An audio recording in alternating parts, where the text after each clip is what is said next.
Saudara-saudariku yang terkasih, salam sejahtera bagi kita semua. Saya baru saja mendapat sebuah kiriman video yang memuat pernyataan dari Daniel Mananta tentang pernyataan Abdul Somad sehubungan dengan patung salib dan jin kafir. Di dalam video itu, Daniel Mananta sependapat bahwa di dalam patung yang disembah itu ada unclean spirit. Ini mungkin sebuah kejutan kali. Ternyata gue juga setuju sama Uwas soal ini. Bahwa kalau gue mungkin sebutnya ada unclean spirit, oke, di patung. Ketika patung yang dibuat oleh manusia disembah. Wait.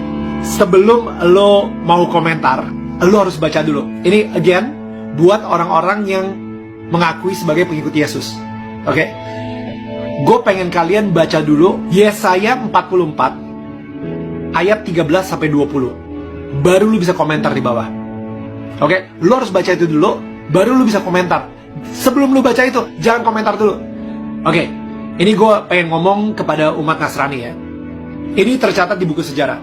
Nebukadnezar itu penasaran banget seperti apa sih bentuk atau wajah dari Tuhannya bangsa Israel. Sehingga dia dengan beraninya itu masuk ke satu ruangan yang ini ruangan yang paling suci di situ, the holy of the holies, ya, yang kadang-kadang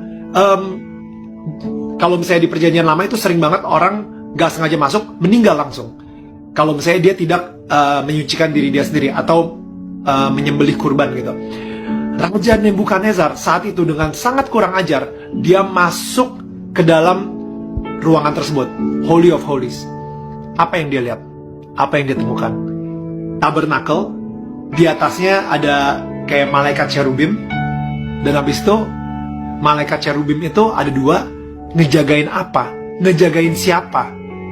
Dia ngelihat kiri kanan, mana bentuk muka atau bentuk tubuh Tuhannya bangsa Israel ini? Mana? Dia nyari-nyari. Gak ada sama sekali. Dan itu dia kenapa Tuhan marah banget kalau misalnya dia dibentuk sebagai patung. Dia dibentuk sebagai berhala. Sekali lagi, coba baca Yesaya 44 ayat 13-20. Di situ Tuhan sendiri sampai bilang gitu, kalau ini kayu yang lu gunakan untuk membuat patung yang cantik, yang indah, yang ganteng, dan patung yang sama lu gunakan buat masak, buat bakar kayu untuk menghangatkan badan lo. Dan abis itu patung yang sama yang lu gunakan tiba-tiba lu sembah-sembah. Itu bodoh. Again, bukan gue yang ngomong. Yesaya 44 ayat 13-20. Right? Jadi di situ gue setuju kalau misalnya ada unclean spirit di patung. Oke? Saudara-saudari, saya merasa sangat tertarik untuk ikut nimbrung dalam diskusi ini. Kalau kita mempersoalkan patung kayu, patung batu, atau patung semen, atau patung tanah liat, maka seharusnya kita juga perlu mempersoalkan rumah ibadah kita, yang juga terbuat dari kayu, dari batu, dari semen, dari tanah. Rumah ibadah kita sebut sebagai rumah Allah. Kita sebut sebagai bait suci. Kalau kita menggunakan logika berpikir dari Daniel Mananta, maka seharusnya dinyatakan pula bahwa rumah ibadah juga berpotensi menjadi berhala. Karena kayu atau batu atau tanah yang dipakai untuk rumah ibadah, sama juga dipakai untuk membuat patung, sama juga dipakai untuk memasak di dapur, sama juga dipakai untuk membuat gubuk di sawah, membuat jembatan, untuk membuat diskotik, untuk membuat bangunan lokalisasi, dan sebagainya. Tapi saya tidak mau terlalu melebar jauh tentang pemikiran ini. Sekiranya dia mau mendengar video saya ini, saya sangat berterima kasih dan bersyukur. Tapi kalaupun tidak, juga tidak menjadi persoalan. Sebenarnya begini, saudara-saudari. Orang seringkali mempersoalkan berhala, menyembah patung, berhala, ada patung, gereja, itu berarti menyembah berhala. Coba kita bertanya, adakah agama yang melucuti dirinya sebulat-bulatnya dari atribut-atribut simbolis tentang Allah, tentang imannya? Adakah agama yang menetapkan penganutnya untuk beriman melulu dengan imajinasi tanpa perlu dimanifestasikan dalam simbol-simbol tertentu, tanpa perlu ada aktivitas-aktivitas tertentu, ada hukum-hukum tertentu, ada bahasa khusus, arah gerak dan pola-pola khusus? Rasanya sulit dibayangkan beriman yang seperti itu. Maka sebenarnya bagi saya jangan terlalu mudah menuduh dan berasumsi dan menyebut sesuatu sebagai praktek penyembahan berhala hanya ketika melihat adanya seni patung, seni lukis di dalam sebuah agama.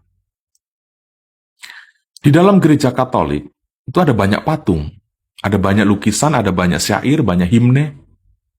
Apakah orang yang datang ke gereja Katolik identik dengan penyembah berhala? Saya 36 tahun sebagai orang beriman Katolik dan saya tidak pernah menyembah berhala.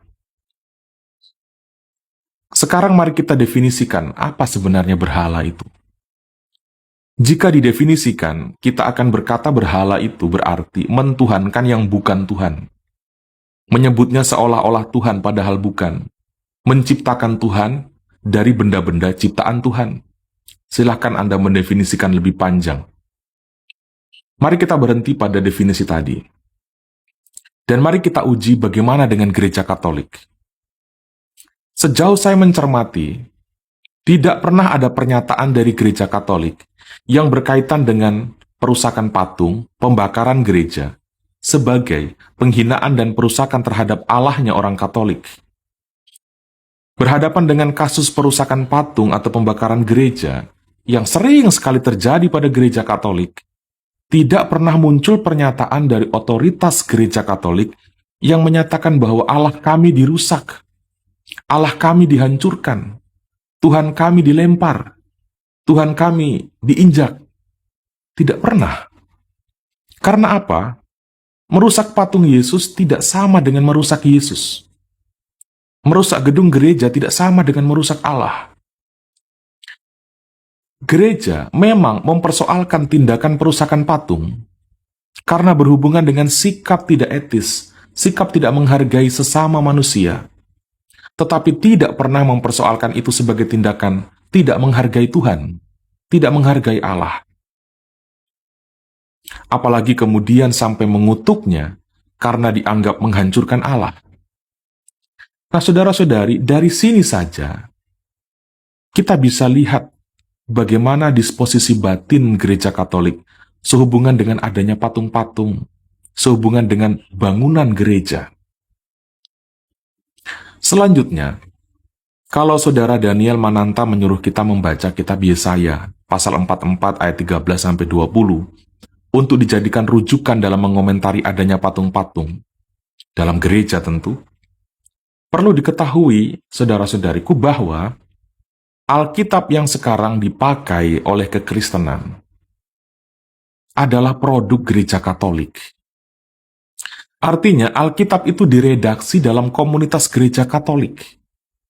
Magisterium gereja Katoliklah yang menetapkan mana kitab-kitab yang boleh dijadikan rujukan iman Kristen dan mana yang tidak boleh digunakan.